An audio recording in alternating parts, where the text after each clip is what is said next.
बिस्मिल्लाहिर्रहमानिर्रहीम। अस्सलाम वालेकुम। उम्मीद है जी आप खैरियत से होंगे और आप पढ़ रहे हैं फिजिक्स के लेक्चर्स और बड़े इंटरेस्टिंग वे से हम ये चीज़ें सीख रहे हैं। आज का हमारा आर्टिकल है डैम्ड ऑसिलेशन।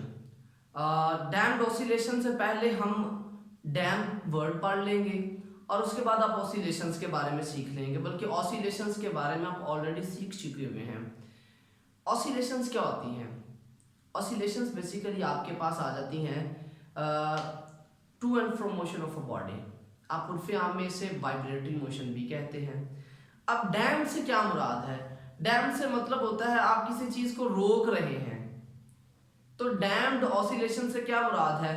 ऑसिलेशन जिसमें कोई ना कोई एक्सटर्नल फोर्स एक्ट कर रही होगी, आप उसे किसी न किसी तरह से रोक रहे होंगे। तो आपके पास जो आज का आर्टिकल है दिस इज डैम्ड ऑसिलेशन, और डैम्ड ऑसिलेशन को हम पढ़ लेते हैं और इसको मुकम्मल तौर पे डिफाइन भी कर लेते हैं। तो डैम्ड ऑसिलेशन क्या होती है जी? Oscillation of a system in presence of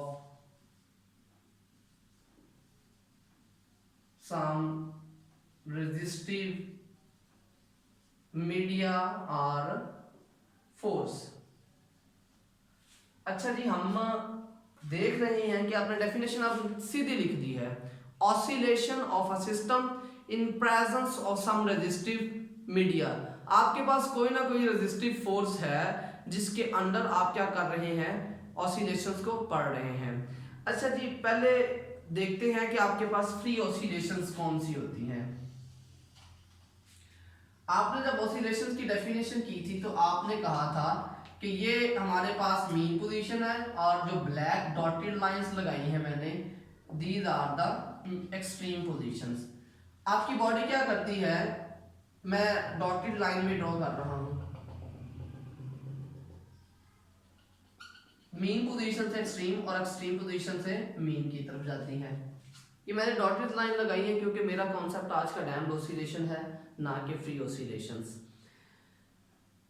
अब आप देखें जी, यहाँ पर कोई रेजिस्टिव फोर्स नहीं है। डॉटेड लाइंस में बॉडी मीन पोजीशन से स्टार्ट की, एक्सट्रीम पे गई, एक्सट्रीम से मीन पर आई, मीन से फिर extreme and so on. Body मुकम्मल तौर पर अपनी ऑसिलेशंस कर रही है, उसके एनर्जी लॉस नहीं है। अच्छा जी, अब वो ये कहता है कि अगर कोई रेजिस्टिव मीडिया हो तो फिर क्या होगा? Then this force will, these oscillation will be like this. अच्छा, अब क्या हुआ है? हुआ यूं है कि आपकी यहां पर एम्पलीट्यूड एक बार ऑसिलेशन मुकम्मल हुई, अगली बार वो कंप्लीट ऑसिलेशन ट्रेवल नहीं करती, उसके बाद और कम और कम और कम and so on to the zero. अच्छा, these type of the oscillation are known as the damped oscillation।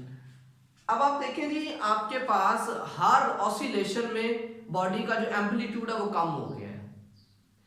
Amplitude क्या से कम हुआ है, उसमें क्या चेंजिंग्स आई हैं वो देख लेते हैं। आपके पास क्या होता है जी? Mechanical energy is lost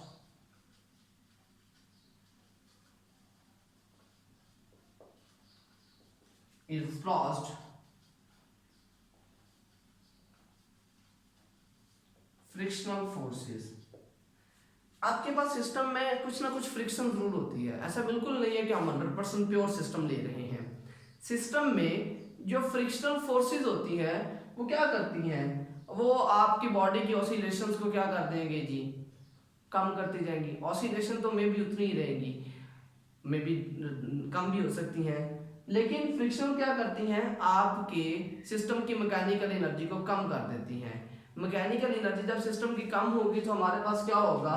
gradual decrease आएगा एम्पलीट्यूड में। ग्रेजुअल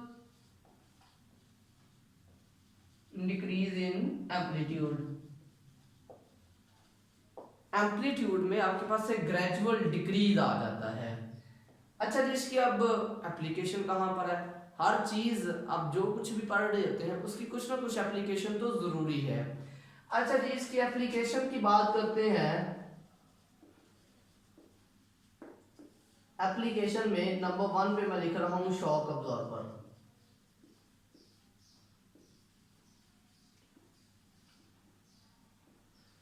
अच्छा जी, शॉक एब्जॉर्बर बहुत बहुत जनरल चीज़ है। आप लोगों ने बाइक, गाड़ी, ये चीज़ें तो आपने ड्राइव की हुई हैं। जब आप ड्राइव कर रहे होते हैं, सडनली ब्रेक लगानी पड़ जाती है, तो ब्रेक लगाने पे आप देखते हैं आप आगे की तरफ टिल्ट करते हैं थोड़ा सा।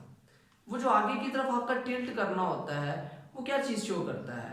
इसका मतलब आपने कुछ फोर्स लगाई है, एक अनसर्टन एक सडन फोर्स लगाई है, और उस सडन फोर्स की वजह से आपने बॉडी में ऑसिलेशन प्रोड्यूस कर दी।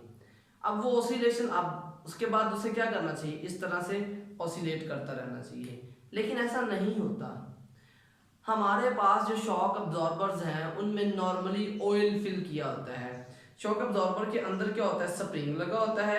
अपर पोर्शन गाड़ी के साथ होता है, लोअर पोर्शन टायर के साथ होता है। जब आप इसमें ऑसिलेशन देते हैं, उसकी ऑसिलेशन से क्या होगा?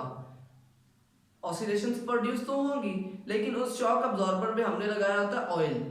वो जो ऑयल फिल किया होता है वो बेसिकली आपकी ऑसिलेशंस की एनर्जी जो है वो इन फॉर्म ऑफ हीट जो है वो रिड्यूस कर देता है। जब आपकी ऑसिलेशंस की energy in form of heat reduce हो जाती है, तो एम्पलीट्यूड आप यूं समझ लें, एक ऑसिलेशन हुई, दूसरी हुई, एंड माइट बी पॉसिबल कि तीसरी हो। वैसे मैंने अभी तक 2-3 ऑसिलेशंस देखी नहीं है शॉक अब्जॉर्बर की, बहुत भी हो तो एक और दूसरे पे वो डैम्प कर जाती है।